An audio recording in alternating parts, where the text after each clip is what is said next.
Assalamualaikum warahmatullahi wabarakatuh. Perkenalkan, nama Mayang Sofia Putri, NIM 1814080066, jurusan Tadris IPA Fisika B, dengan mata kuliah Biofisika. Di sini saya akan membahas dengan topik fluida pada manusia. Subtopik yang pertama, menjelaskan prinsip fluida pada aliran darah manusia. Pada darah yang mengalir seperti fluida dinamis, telah dijabarkan bahwa aliran fluida tidak kental, konstan, tak termampatkan, dan lunak. Dengan demikian, dapat diketahui bahwa debit darah Q yang mengalir dengan kecepatan V dalam sistem peredaran darah manusia melewati pembuluh darah berpenampang A adalah konstan. Pada aliran darah berlangsung sifat kontinuitas fluida yang dapat dituliskan dalam persamaan berikut. Q sama dengan A kali V sama dengan konstan. Persamaan tersebut adalah persamaan kontinuitas fluida. Pada aliran darah manusia dapat dimanfaatkan untuk mengetahui laju aliran darah maupun penebalan dinding pembuluh darah manusia, misalnya pada penderita aterosklerosis dan angina pectoris. Subtopik kedua, menjelaskan prinsip fluida pada paru-paru manusia. Mekanisme pernafasan, mekanisme masuknya udara dari luar ke dalam paru-paru disebut inspirasi, sedang keluarnya udara dari dalam paru-paru disebut ekspirasi. Keluar masuknya udara pernafasan ini melibatkan rongga dada dan perut, sehingga keluar masuknya udara dapat dibedakan menjadi pernafasan dada dan pernafasan perut. Subtopik ketiga yaitu menjelaskan contoh-contoh penerapan prinsip fluida pada alat kesehatan. Di sini contohnya adalah tensimeter. Prinsip kerja alat pengukur tekanan darah sama dengan YouTube manometer. Manometer adalah alat pengukur tekanan yang menggunakan tinggi kolom atau tabung yang berisi liquid statik untuk menentukan tekanan. Manset dipasang mengikat mengelilingi lengan dan kemudian ditekan dengan tekanan di atas tekanan arteri lengan, dan kemudian secara perlahan tekanannya diturunkan. Pembacaan tinggi merkuri dalam kolom atau tabung manometer menunjukkan peak pressure atau systolic dan lowest pressure atau diastolic. Subtopik keempat, menguraikan penerapan prinsip fluida pada burung. Prinsip yang ditemukan oleh ilmuwan Belanda Daniel Bernoulli itu bisa menjelaskan proses atau prinsip kerja dari burung dengan sangat baik. Berikut penjelasannya.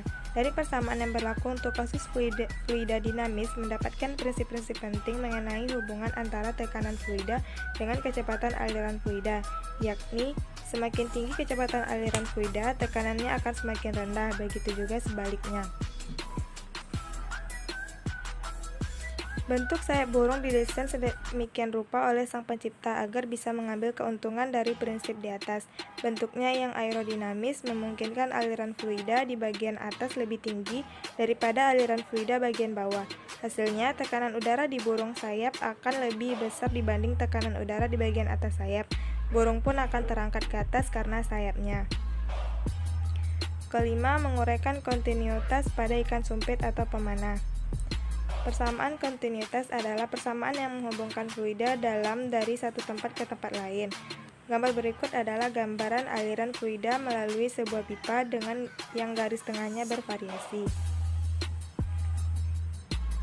Secara sistematis dapat ditulis A1 kali V1 sama dengan A2 kali V2, dengan A1 adalah luas penampang 1, A2 adalah luas penampang 2, V1 adalah kecepatan fluida pada penampang 1, V2 adalah kecepatan fluida pada penampang 2.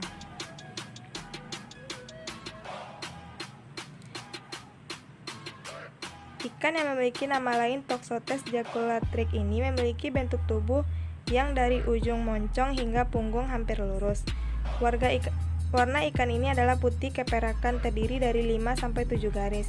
Ikan ini memiliki mulut yang kecil dengan bentuk protraktil, yaitu rahang bawah menonjol ke depan sehingga memudahkannya menerima mangsa yang sudah jatuh dari atas permukaan air dan kemudian memakannya.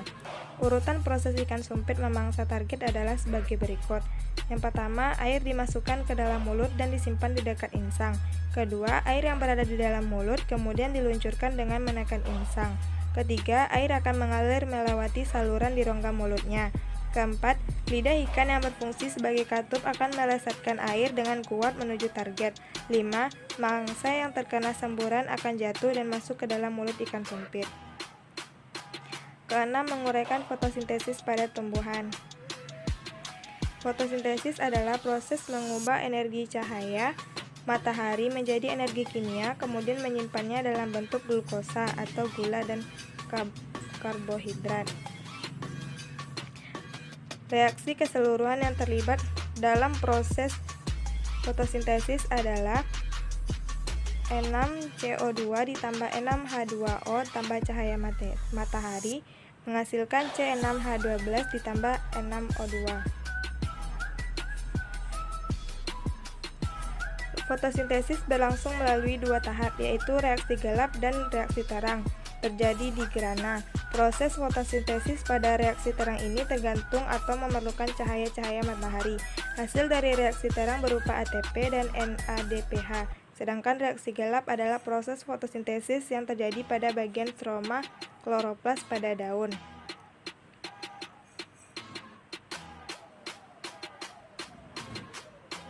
Kemudian menjelaskan konsekuensi fisika pada proses naiknya air dari akar sampai ke daun dalam peristiwa fotosintesis. Cahaya merupakan energi dalam bentuk gelombang elektromagnetik. Jarak antara puncak-puncak gelombang elektromagnetik disebut panjang gelombang. Panjang gelombang berkisar antara kurang dari 1 nanometer sampai dengan 1 kilometer. Keseluruhan kisaran radiasi ini dikenal sebagai spektrum elektromagnetik. Cahaya tampak merupakan spektrum matahari yang sampai ke bumi dan berperan dalam proses fotosintesis. Pada proses fotosintesis, energi radiasi sinar matahari ditangkap oleh klorofil dan diubah menjadi energi kimia. Di sini berlaku hukum kekekalan energi, yaitu energi tidak dapat diciptakan dan dimusnahkan, tetapi energi hanya bisa dirubah dari satu bentuk energi ke bentuk lainnya. Kemudian ayat yang berkaitan dengan fluida, yaitu terdapat pada surat Al-Jathiyah ayat 5. A'udzu billahi minasyaitonir rajim. Bismillahirrahmanirrahim. Waqtilafil laili wan nahari wa ma anzalallahu minas sama'i mir rizqin fa ahya bihil arda ba'da mautiha wa tasrifir riyahi ayatul liqaumi yaqilun. Shadaqallahul azim.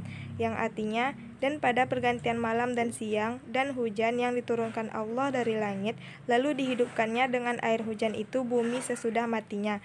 Dan pada perkisaran angin terdapat tanda-tanda kekuasaan Allah bagi kaum yang berakal. Al-Jathiyah ayat 5. Baiklah, sekian materi fluida pada manusia dari saya. Apabila ada salah, mohon maaf. Wa akhirul kalam. Waalaikumsalam warahmatullahi wabarakatuh.